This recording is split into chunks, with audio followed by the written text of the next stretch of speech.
క్రీస్తు యేసునందు మమ్మల్ని అతి మిక్కిలిగా ప్రేమిస్తున్న మా ప్రియ పరలోకపు తండ్రి, పరిశుద్ధుడా, మహోన్నతుడా, మహాగణుడా, మహాశక్తి సంపన్నుడా, మీ ఘనమైన నామమునకు, శ్రేష్టమైన నామమునకు, శక్తి కలిగిన ఉన్నతమైన నామమునకు ప్రభు అయిన యేసుక్రీస్తు వారి పేరిట స్తుతులు స్తోత్రాలు చెల్లిస్తున్నాం నాయన. తండ్రి, మరిదిగో ప్రభువా, ఈ 2026వ సంవత్సరంలో మొట్టమొదటి శుక్రవారం రోజున మీ పిల్లలమైన మేము చిన్న మందగా కూడుకొని తండ్రి, మీ పరిశుద్ధ గ్రంథంలో నుండి నాయన మహోన్నతమైన మీ మాటలను, శక్తి కలిగిన మీ మాటలను, అమూల్యమైన మీ మాటలను మరొక్కసారి మేమందరం కూడా వినడానికి, ఆ మాటల ప్రకారంగా బ్రతకటానికి మీరిచ్చినటువంటి గొప్ప అవకాశమును బట్టి, ధన్యతను బట్టి క్రీస్తు వారి పేరిట స్తుతులు స్తోత్రములు చెల్లిస్తూ ఉన్నాము. తండ్రి, మీ దాసుడునైన నేను మీ పక్షముగా నిలబడి తండ్రి, మీ గ్రంథములో నుండి నాయన మీ మాటలను తండ్రి మీ పిల్లలకు ఉపదేశించడానికి సిద్ధపడుతూ ఉండగా నాయన చెప్పగలిగే మంచి సమయోచితమైన జ్ఞానమును మీ ఆత్మ సహాయమును నాకు అందించండి తండ్రి. వినిచున్న మీ పిల్లలకు అర్థం చేసుకునే మనసును, గ్రహించే హృదయమును దయచేయండి తండ్రి. మీ మాటలు తండ్రి కేవలం విని విడిచిపెట్టేసే వారంగా ఉండకుండా, చదివి మర్చిపోయే వారంగా ఉండకుండా, విన్న మాటలను, చదివిన మాటలను గ్రహించుకుని, గమనించుకుని మా హృదయంలో భద్రపరచుకుని తండ్రి, మా తుది శ్వాస విడిచిపెట్టే వరకు కూడా నాయన కుడికి కానీ ఎడమకి కానీ తొలగిపోకుండా ఆ మాటల ప్రకారంగా మేమందరం బ్రతుకుతూ మిమ్మల్ని మహిమపరుస్తూ, ఘనపరుస్తూ, సంతోషపరుస్తూ మీరిచ్చే పరలోక రాజ్యానికి మేమందరం చేరుకోవటానికి సహాయం చేయమని, కృప చూపించమని, దయ చూపించమని, సమస్త మహిమ, ఘనత, ప్రభావాలు మీరే పొందుకోమని మీ ప్రియకుమారుడు, మా ప్రియరక్షకుడైన యేసుక్రీస్తు వారి పేరిట చిన్న ప్రార్థన అడిగి వేడుకొంచున్నాము తండ్రి, ఆమేన్.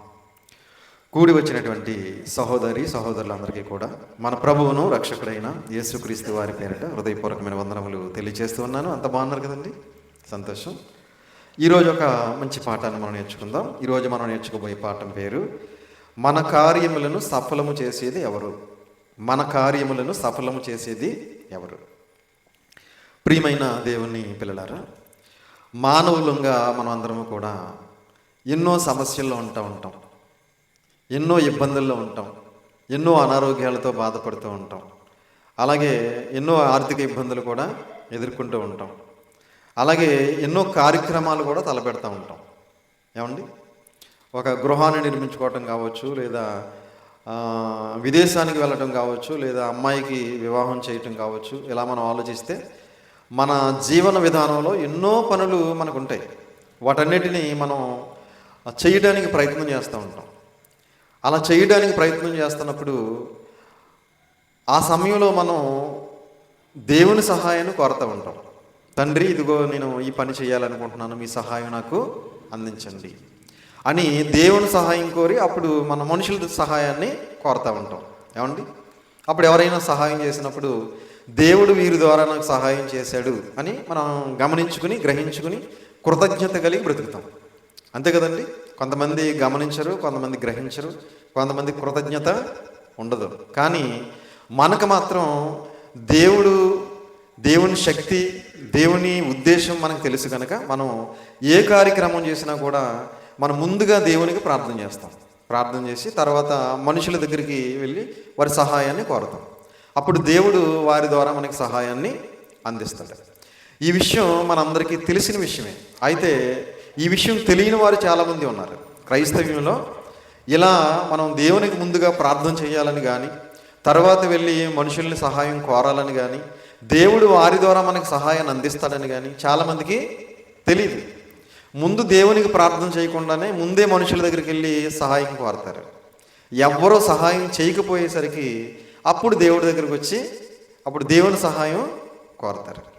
ముందే మనం దేవుని సహాయం కోరి మనుషుల దగ్గరికి వెళితే దేవుడే వారి ద్వారా మనకి సహాయాన్ని అందిస్తాడు. అందుకే దావీదు గారు ఒక అద్భుతమైన మాట తెలియజేస్తున్నారు. ఆ మాట ఏంటో మనం చూడగలిగితే కీర్తనల గ్రంథము 138వ అధ్యాయం.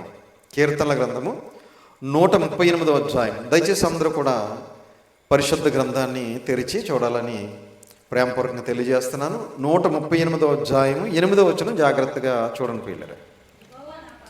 యెహోవా నా పక్షమున కార్యము సఫలము చేయును.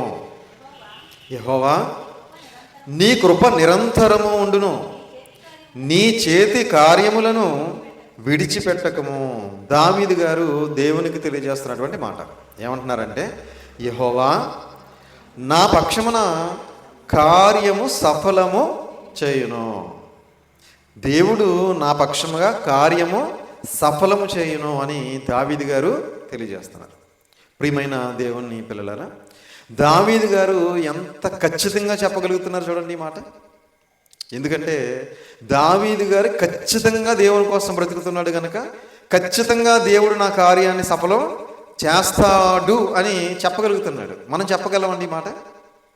ఏమండి, మనం కూడా చెప్పగలం. ఎప్పుడు అంటే మనం ఖచ్చితంగా 100% మనం దేవుని కోసం బ్రతికినప్పుడు తప్పకుండా మనం ఏ కార్యం తలపెట్టినా దేవుడు సఫలీకృతం చేస్తాడు అని మనము చెప్పగలం. అవునా? మనం ఎందుకు చెప్పలేకపోతున్నాం అంటే మనం 100% దేవునికి ఇష్టంగా బ్రతకలేకపోతున్నాం కనుక మనం చెప్పలేకపోతున్నాం. కానీ క్రీస్తుకు పూర్వం 1000 సంవత్సరాల క్రితం బ్రతికినటువంటి మరి దావీదు గారు ఎంత ఖచ్చితంగా ఆయన తెలియజేస్తున్నారు చూడండి. యెహోవా నా పక్షమా కార్యము సఫలము చేయను, కార్యము సఫలము చేయను. దేవుడు అందరి కార్యాలు సఫలం చేయడండి. ఏమండి, ఎవరి కార్యాలు సఫలం చేస్తాడు అంటే ఎవరైతే ఆయనకి ఇష్టంగా బ్రతుకుతారో వారి కార్యాలు మాత్రమే సఫలం చేస్తాడు.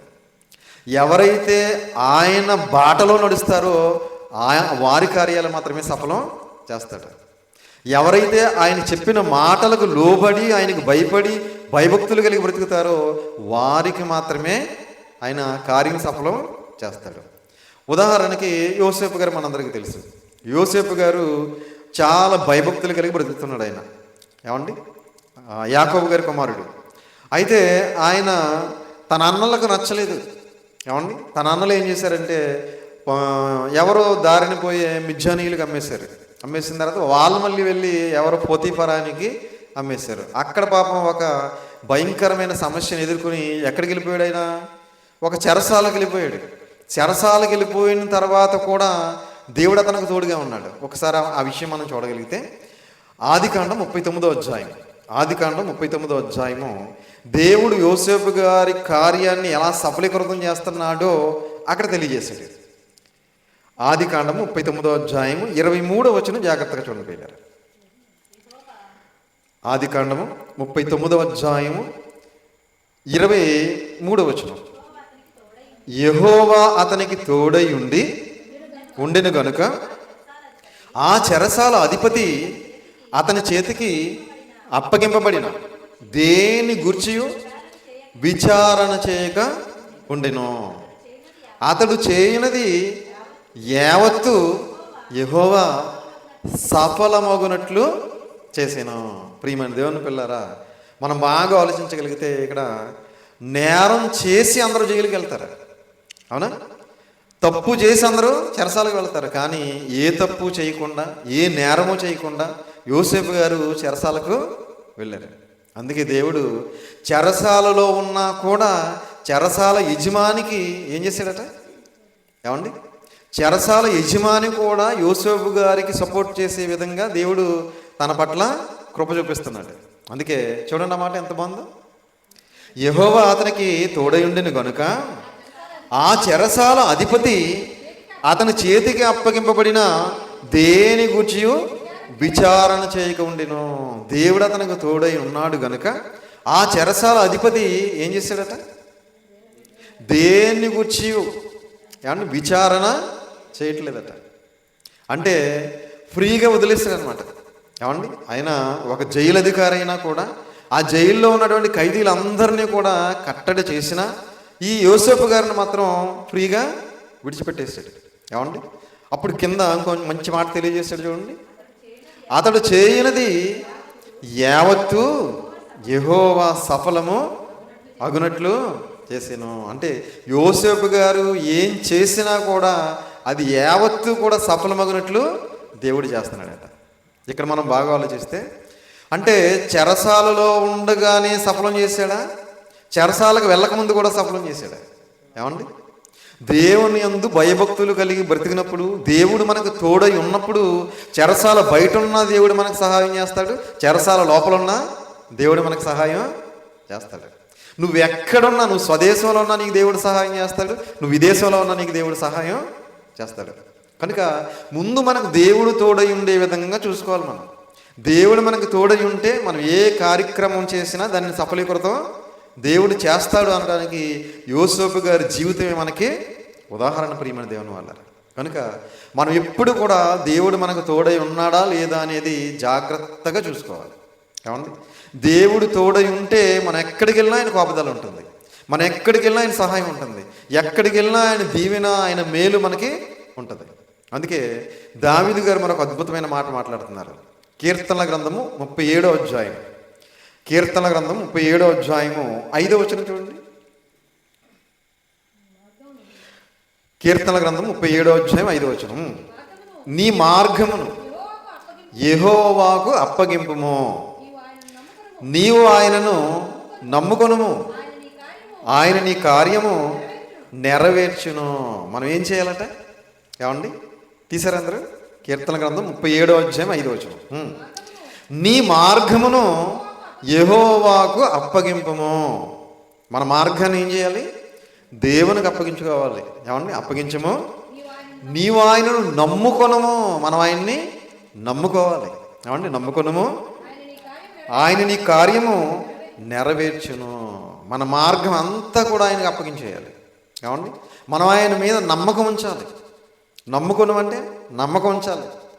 నమ్మకం ఉంచరు చాలామంది.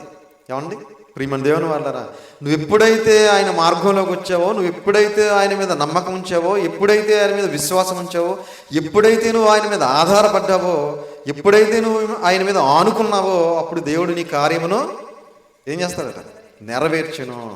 ఏమండి, దేవుని మీద ఆనుకోరండి చాలామంది, దేవుని మీద ఆధారపడరండి చాలామంది, దేవుని మీద విశ్వాసం ఉంచారండి చాలామంది. కానీ దేవుడు కార్యం చేయాలని కోరుకుంటారండి. అది ఎలా జరుగుతుంది?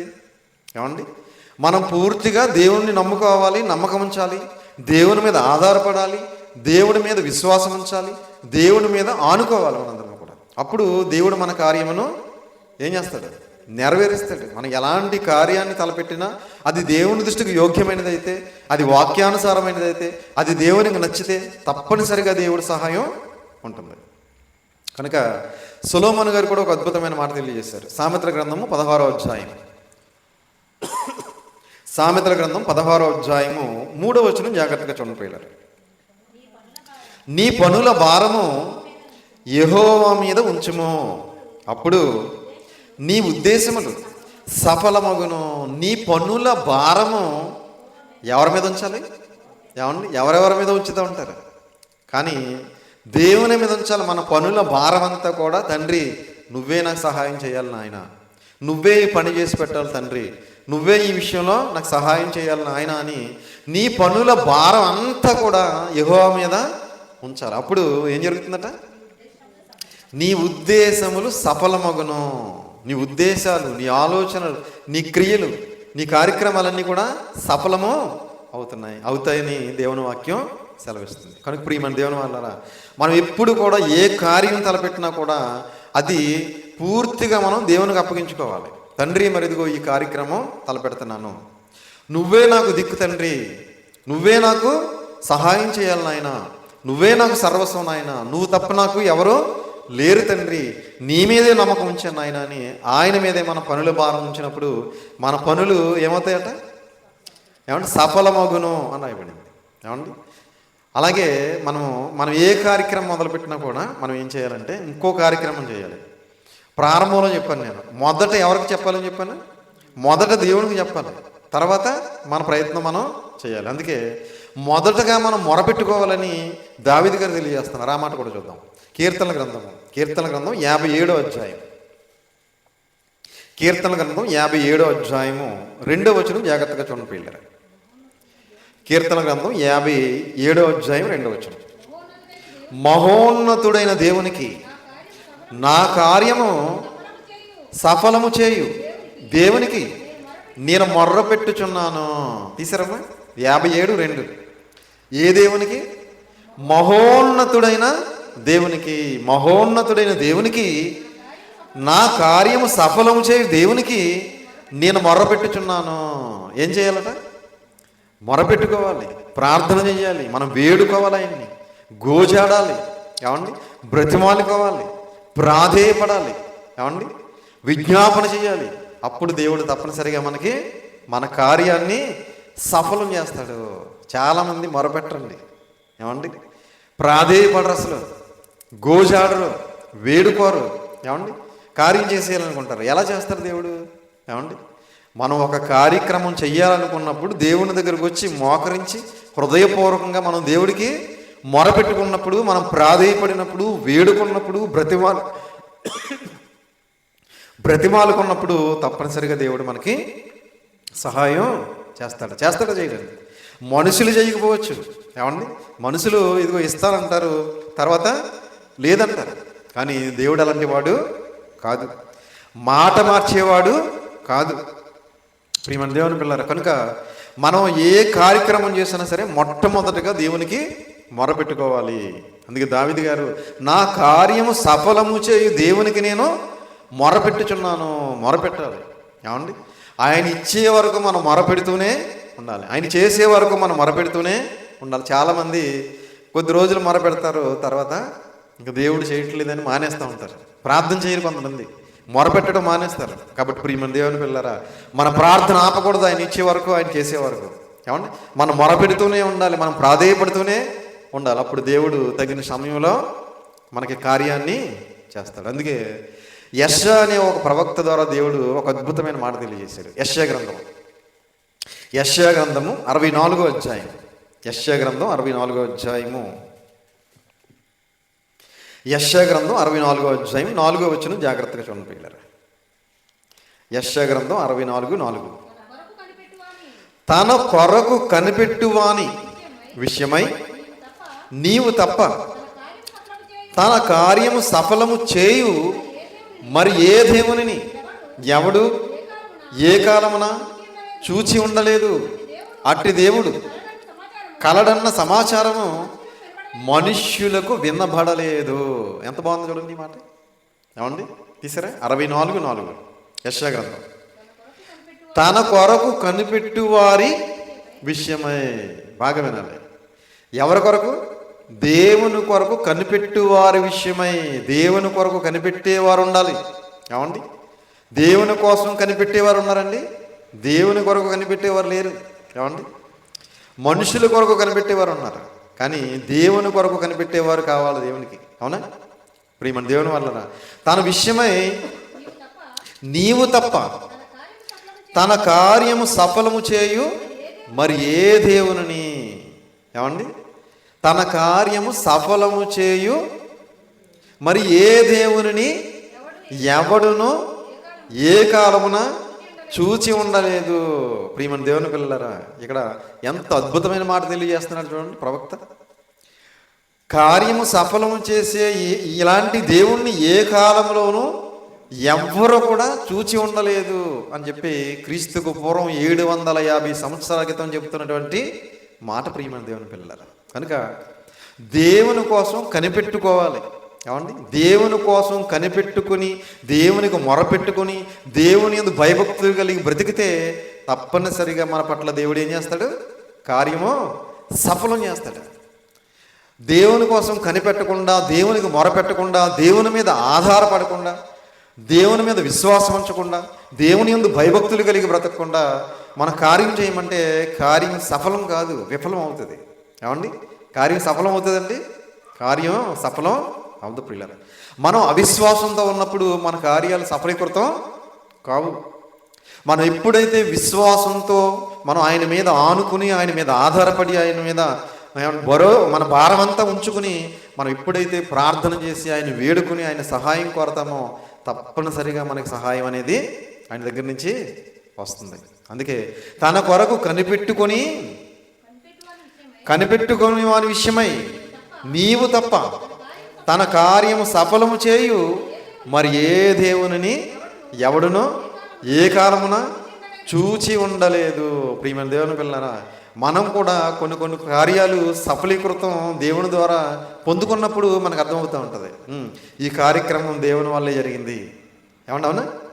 మనం ఏదైనా ఒక కార్యక్రమాన్ని తలపెట్టినప్పుడు, మనం దేవునికి ప్రార్థన చేసుకున్నప్పుడు, ఇదిగో దేవుడు ఆ కార్యక్రమాన్ని మన జీవితంలో చేసినప్పుడు అప్పుడు మనం అనుకుంటాం, ఈ విషయంలో దేవుడే నాకు సహాయం చేశాడు.